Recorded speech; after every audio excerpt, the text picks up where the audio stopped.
Jersey নম্বর লুকাতে বিপদ, বৈভব সূর্যবংশীর সঙ্গে কি ঘটল, প্রকাশ ছিল বড় রহস্য। দলীপ ট্রফির অভিষেক ম্যাচে ব্যাট হাতে বড় ইনিংস খেলতে পারেনি বৈভব সূর্যবংশী। মাত্র 6 বল খেলে 8 রান করে তাকে মাঠ ছাড়তে হয়। তবে ম্যাচের পর অন্য এক কারণে আলোচনার কেন্দ্রে চলে এসেছে এই 15 বছরের বয়সী ক্রিকেটার। অভিযোগ উঠেছে নিজের জার্সি নম্বর লুকিয়ে মাঠে নেমেছিলেন বৈভব।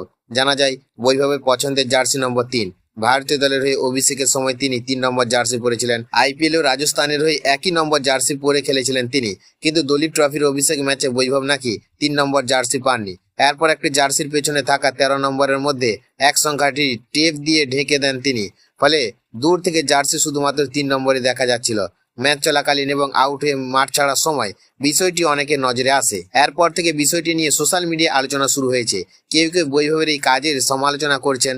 তাদের প্রশ্ন, নিজের পছন্দের 3 নম্বর জার্সি দেখানোর জন্য সত্যি কি নম্বর লুকানোর দরকার ছিল? তবে বৈভবের কাছে 3 সংখ্যাটি বিশেষ গুরুত্ব রয়েছে। আগেই তিনি জানিয়েছিলেন তার মা তাকে 12 নম্বরের পরিবর্তে 3 নম্বর জার্সির পরামর্শ দিয়েছিলেন। এরপর থেকে 3 নম্বর জার্সি তার পছন্দ হয়ে ওঠে। ভারতীয় ক্রিকেটে এত অল্প বয়সে বৈভব ইতিমধ্যে নজর কেড়েছেন। এবার তার জার্সি নম্বর নিয়ে তৈরি হওয়া এই ঘটনা নতুন করে তাকে আলোচনা নিয়ে এলো।